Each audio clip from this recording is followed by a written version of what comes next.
So, good morning, everybody. My name is Tim Paulson. I'm the Executive Director of the San Francisco Labor Council. We represent 150 unions here in town, and today is a special day in San Francisco. We are honored to have the President of the National AFL-CIO, John Sweeney, visiting us here in town. And at the same time, we are here to celebrate not only the health care legislation that we passed, the successful health care legislation that we passed in San Francisco, but also to continue the national campaign to make sure that we get true health care reform as we move forward. And so it is with my pleasure I would like to introduce the Mayor of San Francisco, who is in charge of making sure that this great legislation is moving forward, to say a few words about healthy San Francisco. Mr. Mayor. Thanks, Tim, and thank you. And Mr. President, thank you for being out here. It's a great honor to have you back in San Francisco and have Art Pulaski here as well with other labor leaders I see in the audience. We are very proud here, just 2.5 years into our universal health care strategy, to have reached an important milestone. About 75% of people that were previously uninsured are now enrolled in this first-in-the-nation universal health care plan that has been sponsored by a municipality, by a city.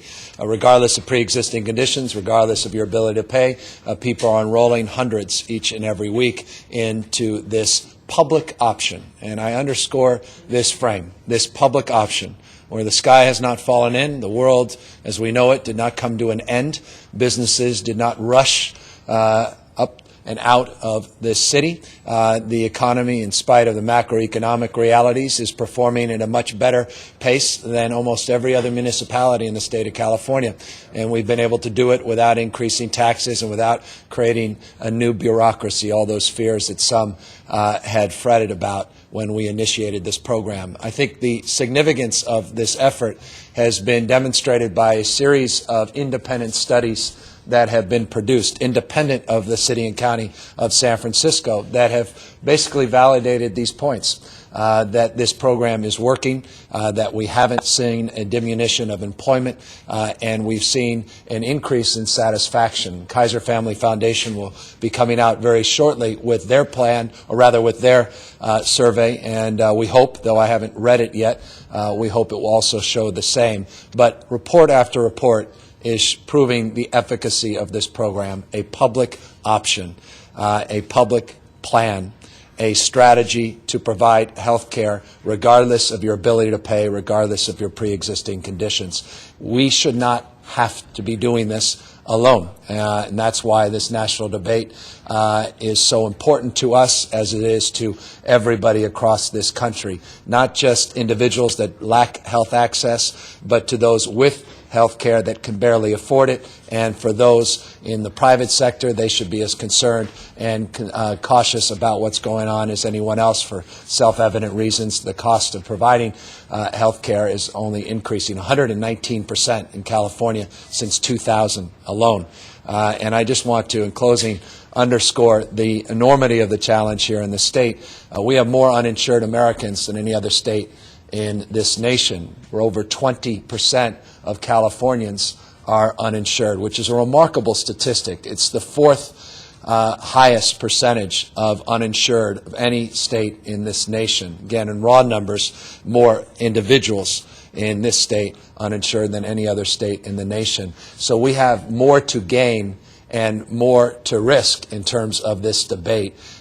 This debate now taking shape not just in town halls, but in the halls of Congress over the course of the next few weeks. And within the next 2 months, we should know with some certainty whether or not we'll be successful. Healthcare reform without a public option is not reform. With all due respect to those that believe it is, I do not believe that at all. And it is incumbent upon us, absolutely incumbent, not to make the mistake we made in the 1950s when my grandfather was the chair, the Northern California chair of the Truman campaign, talking about universal health care, and we watched that go to the side, or what happened even during Nixon in '74, when at least he advanced and forward some health care reform, only to see that pushed aside, to see what happened in 1994, 20 years later, which everyone remembers, and that was pushed aside. Here we are again in 2009. Let us not, at peril of repeating ourselves, be judged not to have done everything in our power to get across the finish line. We can't run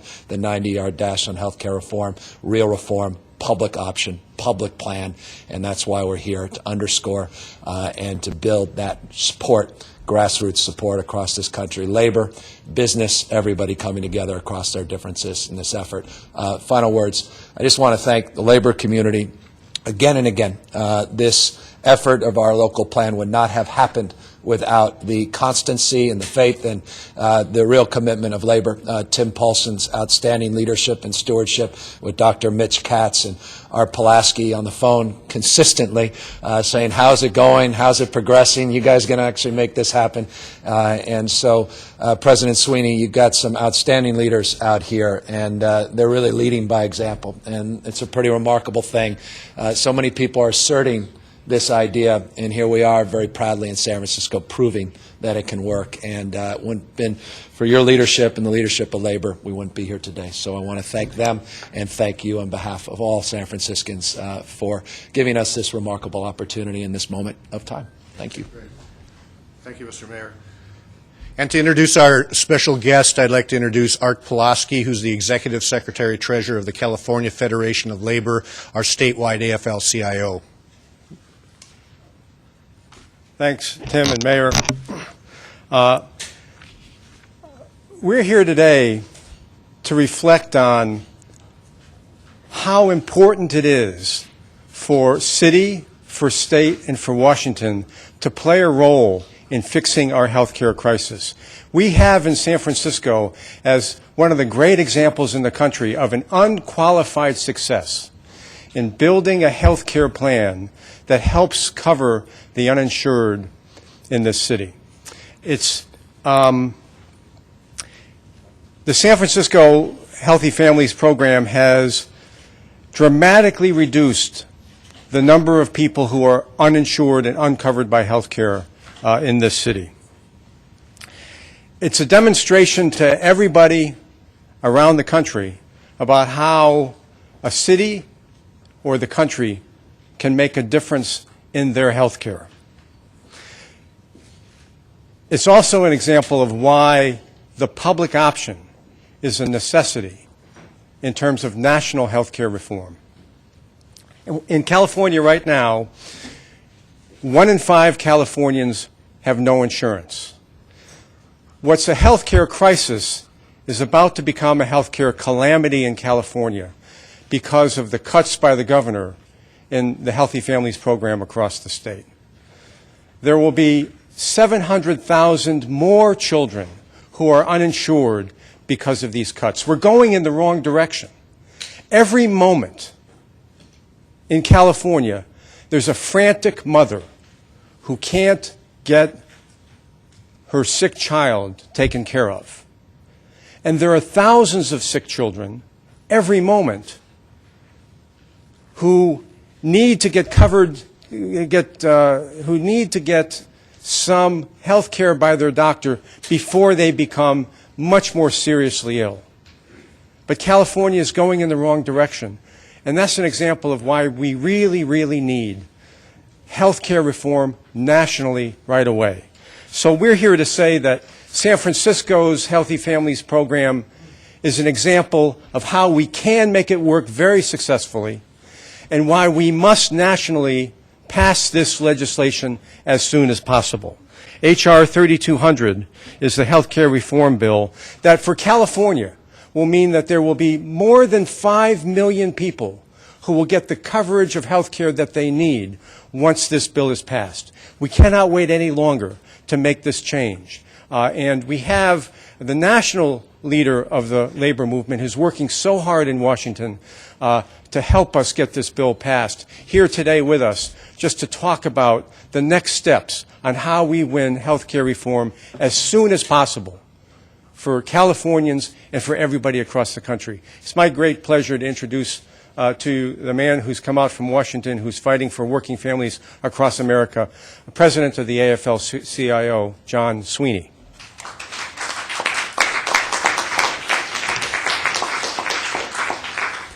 Thank you very much, Art. I'm happy to be here with both Tim and Art, and happy to have the opportunity to thank Mayor Newsom for his leadership and for what has been achieved here in San Francisco. I want to comment briefly on the fight for national health care reform. What you have here with Healthy San Francisco is where we want to go. And despite all the hot air arising in Washington right now, we're getting closer. One of the keys to your plan is a really terrific public health care option. And it's also a key to a national plan. We just can't deal with the insurance companies without forcing them to compete. We can't cover everyone without a quality public option. And we can't control costs without a public option. We met earlier with the House Speaker, Nancy Pelosi, and we recognize her great leadership in the Congress, and we are happy to be assured by her that the House will pass a bill that contains a quality public health care option and meets other principles as well. We in Labor have been working very hard with Congress and the White House, President Obama, to push in Washington for a strong bill.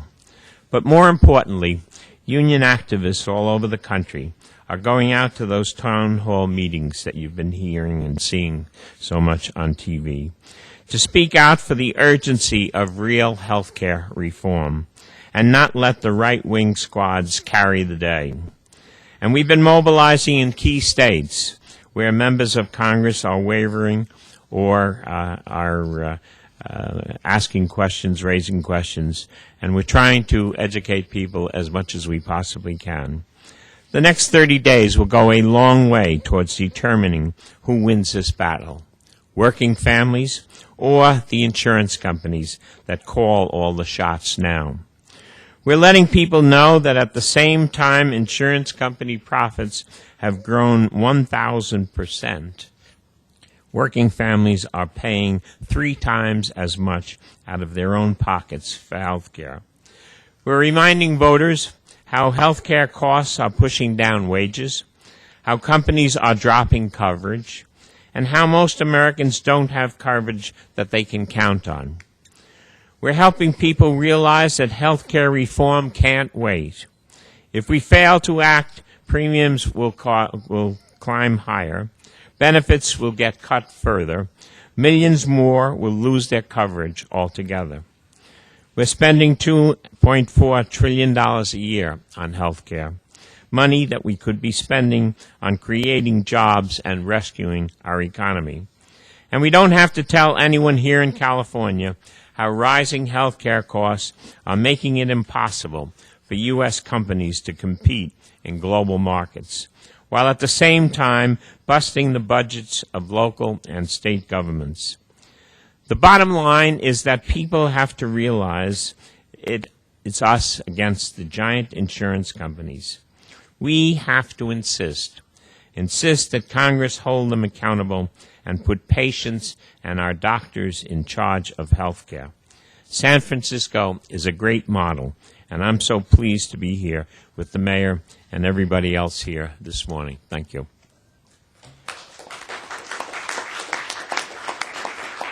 Thank you, President Sweeney, for your leadership and those wise words. So as everybody is saying, here in San Francisco, we have set a model, and we have moved forward in terms of probably the closest to universal health care of any place in the nation. And I'd like to bring up Ken Jacobs from the University of California, who's been studying this and that actually has been a great advisor both to city government and to the Labor Council as we move forward under these policy issues that we so dearly care about.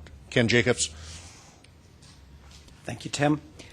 So, Ken Jacobs, I'm the chair of the UC Berkeley Center for Labor Research and Education. San Francisco's universal health care program, like the proposals in Congress, is a shared responsibility model where the public, individuals, and employers all chip in to achieve universal coverage. And this program sheds light on 2 central issues that we've been hearing a lot of in the national health care debate, both the question of the public option and employer responsibility. Mayor Newsom, President Sweeney have said a lot about what's happened in San Francisco with the public option, and I want to touch on very quickly the question of the employer requirement here. So, as people may remember, the San Francisco Healthcare Security Ordinance requires businesses with more than 20 workers to meet minimum spending standards towards their employees' health care. Firms with 20 to 99 workers have to spend at least $1.23 an hour on health care, 100 or more workers at $1.85 an hour.